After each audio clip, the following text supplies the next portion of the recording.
एक अच्छा 10 गणित अभ्यास 7.1 निर्देशांक ज्यामिति का क्वेश्चन नंबर 8 है। क्वेश्चन नंबर 8 क्या बोला है? y का वह मान ज्ञात कीजिए जिसके लिए बिंदु P और Q के बीच की दूरी 10 मात्रक, यानी कि क्या है, रेखा हमारे P और Q है, उन दोनों का निर्देशांक दिया हुआ है और उन दोनों के बीच की दूरी 10 मात्रक दिया हुआ है। ठीक है, तो हमें क्या निकालना है बताओ?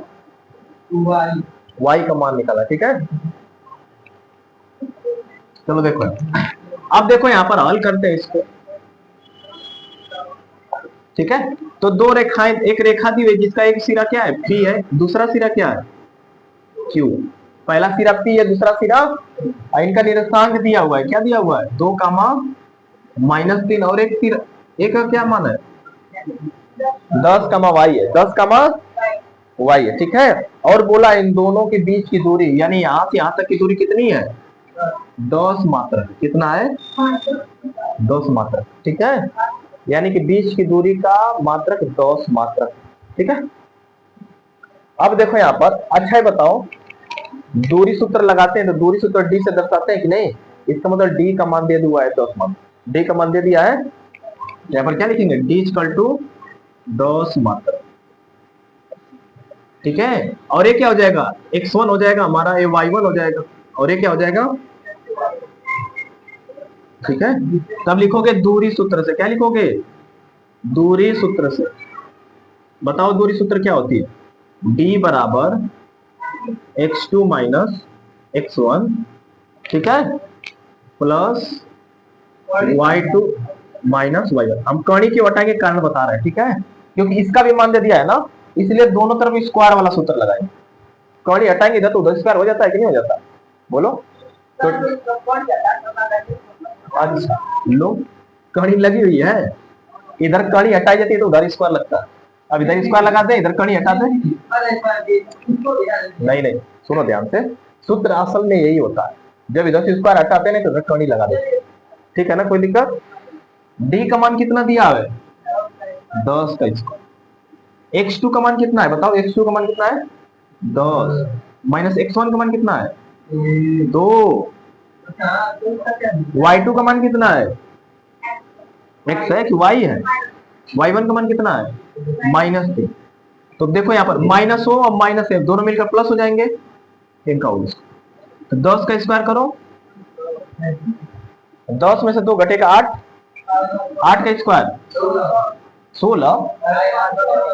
मराओगे। देखो अब a प्लस बी का होल स्क्वायर है, a प्लस बी का, a का स्क्वायर यानी y का स्क्वायर, प्लस b का स्क्वायर यानी 3 का स्क्वायर 9, प्लस 2ab, तो 3 दूना के 6 y हो जाएगा, क्या हो जाएगा, सही है। अब देखो 64 इधर प्लस में, उधर जाकर माइनस में, लेकिन ये देखो ये गुणनखंड बनेगा, ये क्या द्विघात समीकरण बनेगा, तो सबको हम एक ही तरफ ले लें। तो देखो सबसे पहले हम y स्क्वायर ले लेते हैं। ठीक है, ठीक है, प्लस 6y, सही है।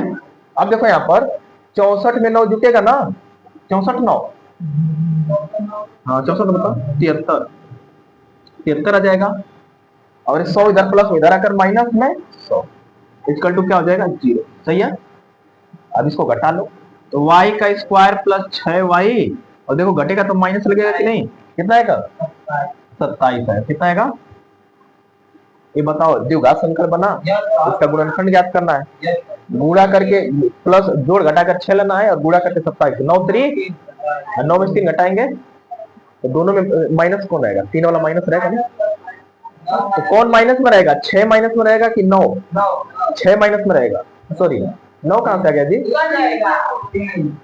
देखो यहाँ पर 3 और 6, 3 और 9 आएगा कि नहीं होगा, दोनों गुणा करेंगे 27 आ जाएगा, और 3 में से क्या घटा है बताओ, माइनस में इसको रखेंगे प्लस में, तभी तो 6 आएगा। अगर 9 को माइनस में लेंगे तो -6 आ जाएगा, लाना है हमें प्लस है, देखो इसीलिए क्या रखोगे, -3 और प्लस 9, तो y का square plus 9y minus 3y minus 27 equal to, दोनों में कॉमन क्या है y, यहाँ बचेगा एक y या प्लस में 9, इधर क्या कॉमन है -3, y बचेगा प्लस 9 3, ठीक है। तो y प्लस 9 हो जाएगा, जो दो कोष्टक में एक कोष्टक में हो जाएगा, और जो कोष्टक के बाहर है वो क्या हो जाएगा, एक कोष्टक में हो जाएगा। सही है। और दोनों को अलग अलग जीरो के बराबर करो, बराबर जीरो, और y minus three equal to, तो y बराबर -9, और यहाँ पर क्या हो जाएगा, y बराबर 3। दो मनाया ना, एक बार क्या आ गया -9, एक बार -9, एक बार 3, तो दोनों मान संभव है ना। तो क्या करोगे, पुट करोगे, तब इसका निर्देशांक बताओ, y का मान क्या संभव है। अतः y का मान क्रमशः क्या है, -9, 3। ठीक है, यही हमें निकालना था।